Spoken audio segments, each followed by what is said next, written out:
So October 26, 2001, the legislative branch passes the Patriot Act. The Patriot Act had, well, it was very, very long, and unfortunately most people did not read it. Those who did, well, knew that there was something going on. One rendition. According to federal law, it's actually illegal to torture.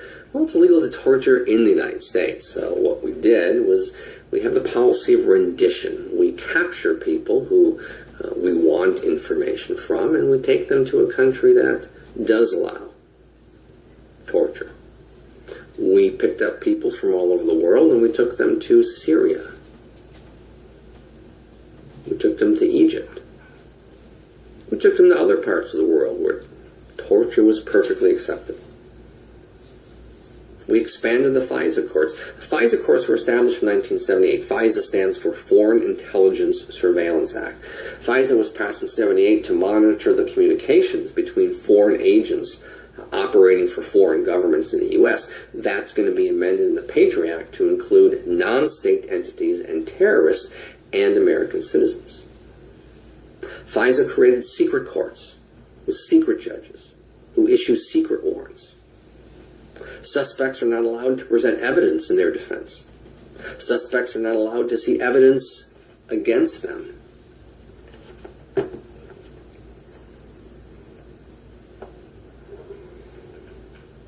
We had Project Prism. Prism. That is an operation by the federal government that collects and analyzes communications, Skype, social media posts, emails from all over the world. And we have a project called X-Keystore, sometimes seen as X-Keystroke. Well, what this does is that the federal government is allowed to connect to your computer. It sees exactly what you're watching, what websites you go to, where you stop, where you scroll down. Everything you're doing on your screen is mirrored in Project Keystore.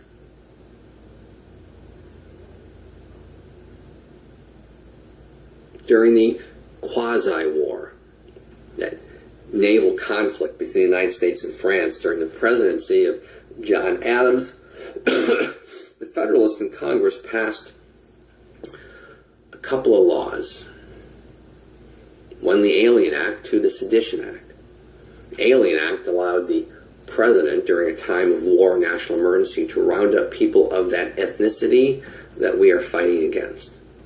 That law is still on the books today. That's what we're going to use to round up Japanese Americans during World War II. And then the Sedition Act. The Sedition Act made it a federal crime to say, to write, to publish anything negative about the president or the U.S. government during a time of war or national emergency. One of the first casualties of any war we've ever been in was the First Amendment. The good news is that the First Amendment is a resilient amendment and it bounces back. Well, the Patriot Act is a clear attack on the First Amendment. The federal government can open your mail. It can track you with GPS. It can read your email. It can look at your browser history even after you've supposedly deleted it. This is the Patriot Act. So,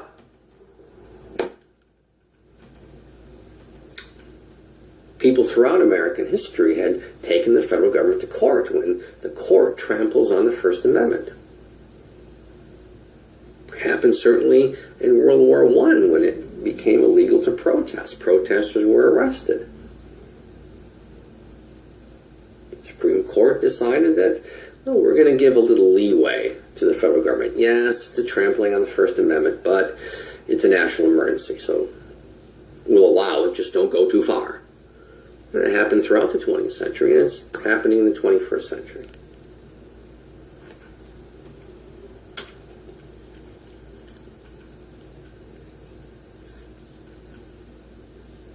You can't distinguish between Al-Qaeda and Saddam when you talk about the war on terror.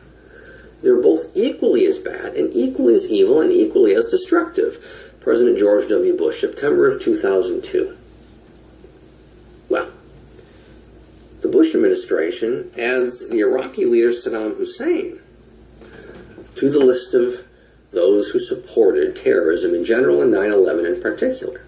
Oh, here's a photograph, 1983, of Saddam Hussein meeting Donald Rumsfeld, special envoy of President Ronald Reagan in Baghdad. Donald Rumsfeld is going to be part of George W. Bush's cabinet. Why did Rumsfeld go to Iraq? Well, because Saddam Hussein used chemical weapons that he got from the U.S. To kill thousands of his own people, the Kurds. And the U.S. government wanted Saddam Hussein to know that we're still going to support him. He may be, as FDR said about those Latin American dictators, he may be a son of a bitch, but he's our son of a bitch. This is the Cold War. They may be evil, brutal dictators, but they're pro-American. Act 1, Introduction of the Players. Secretary of State Colin Powell, Vice President Cheney, President Bush, National Security Advisor Condoleezza Rice, CIA Director Tennant, I think that's Attorney General, whose name I forget, and Secretary of Defense Donald Rumsfeld. Huh. Well, on the other side, we have a young, dashing Vice President of Iraq, Saddam Hussein, and the soon-to-be outgoing President al-Bakr in 1978. Al-Bakr can read the writing on the wall. He resigns, giving reins of both the government and the military to Saddam Hussein. Now we have the problem. Iraq's chemical and biological and possibly nuclear arsenal. The United States knows about Iraq's weapons of mass destruction as well as Iraq's involvement in terrorism.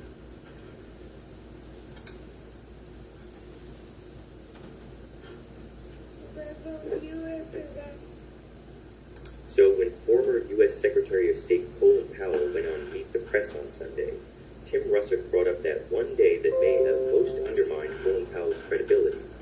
His February 5th, 2003 appearance at the United Nations, saying things like this. Every statement I make today is backed up by sources, solid sources.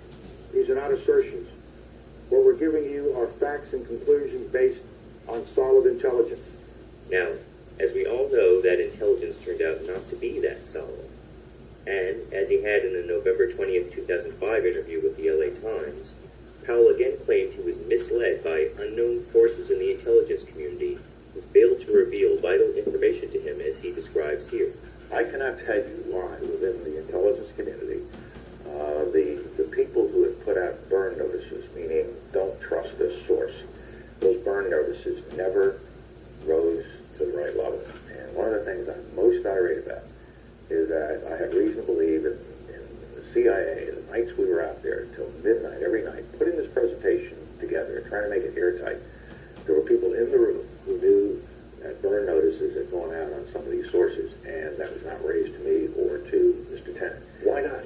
I can't answer that question. This is for the others. I'm not the investigator of the intelligence community, but if I was, we would be having very long meetings about this. Then, So, 2003, February 5th, Colin Powell goes to the United Nations and lays out not just that the Iraqi government has weapons of mass destruction, chemical weapons, biological weapons, and potentially nuclear weapons, but then he lays out the justifications for why the U.S. is going to invade Iraq.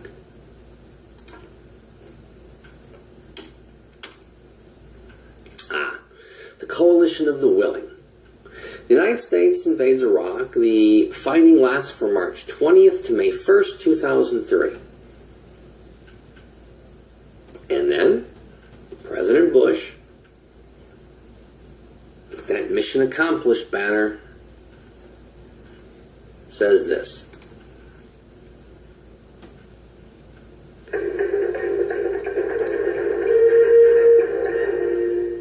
Ladies and gentlemen, the President of the United States.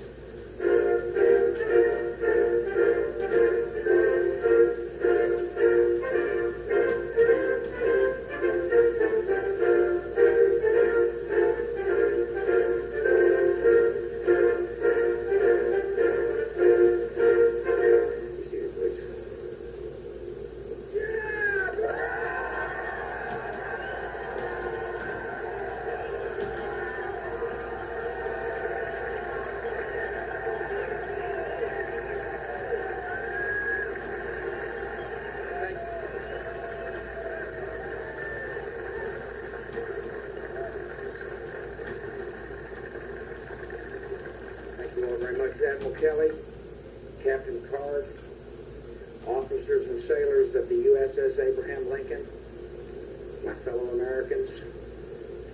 Major combat operations in Iraq have ended. In the Battle of Iraq, the United States and our allies have prevailed. Good news indeed. U.S. war in Iraq is over with. May 1st, 2003. And then it continues until 2010.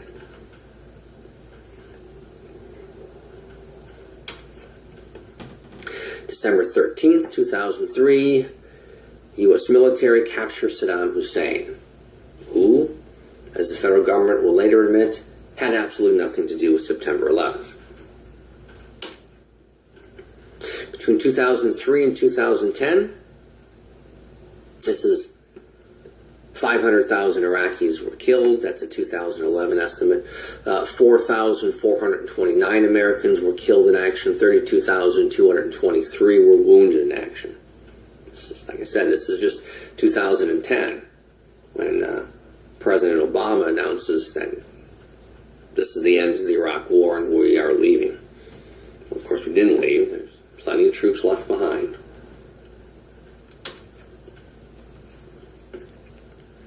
We've always had a culture of paranoia. There's always been some monster to fear. Simply that the current monster is radical Islam and terrorism.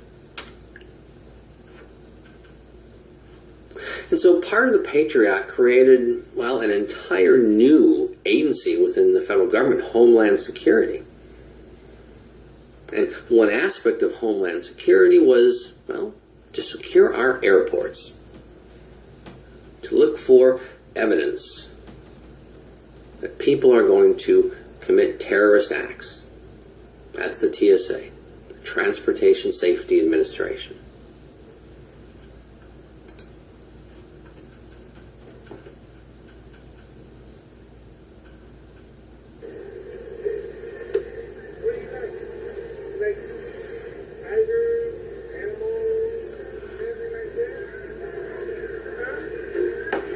He's going to check you. He's just going to check you out, okay? Can you sit up for me? Sit up. Real nice.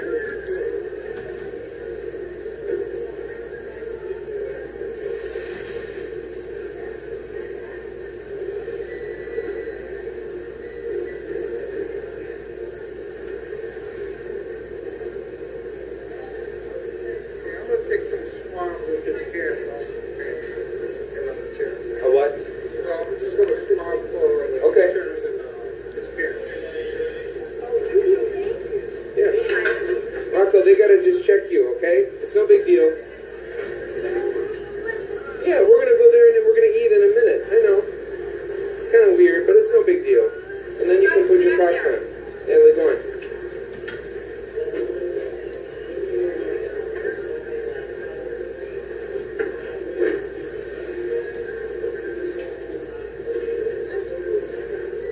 What do you think of this?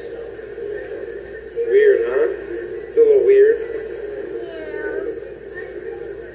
Are you nervous? Don't be nervous. It's okay.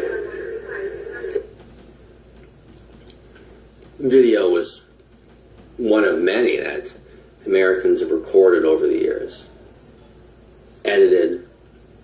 posted onto YouTube and other social media sites. Certainly, rules of TSA have changed and will continue to change over time. Early on, there wasn't a focused look.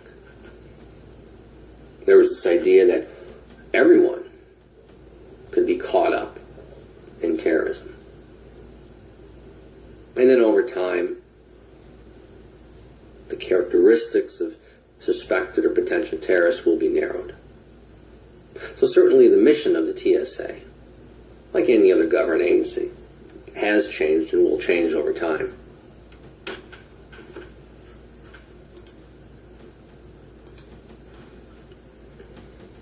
Then we have the recession, 2006. Economy goes right in the toilet. Why'd that happen? Well, a couple of reasons. Economic downturns traditionally do not happen 100% because of the government in place. Certainly the government in place has something to do with it, but you also have to look back a little bit. And certainly we would go back, oh goodness, how far do you want to go back? So we're going to start with the Clinton administration. Democratic president with a Republican Congress. Republicans wanted something. They wanted to end welfare. Democrats wanted something. They wanted looser restrictions so more Americans could get into homes. Republicans wanted a deregulation of Wall Street. And these things happen. And what Wall Street did is they would take these mortgages, bundle them up with thousands and thousands of other mortgages, and sell them as investments. People would put them in their portfolios. Well, the deregulation of Wall Street and the lowering of the bar for people to buy homes came to fruition in 2006, in part because of the Bush tax cuts, which is kind of interesting. I mean, during a war, during a national emergency, we need sacrifice, and part of that sacrifice is paying for the war, paying for the federal government's actions during the national emergency. Well, part of our liberties, as they've developed throughout the 20th and 21st century, is the liberty to get something for nothing. The participation trophy is a good example of that. All you do is show up and you get a trophy. Well, that's part of our liberties, certainly as the liberties have developed after the Cold War. We want stuff, we just don't want to pay for it. And so the tax cuts, just like the war on terror, the wars in Afghanistan and Iraq, were paid for in part not by American taxpayers, but by borrowing money from places like China. So we have a tax cut, and we increase the national debt by borrowing money, and we have the deregulation of Wall Street, and we have massive problems in the home loan mortgage industry, and so we have the recession.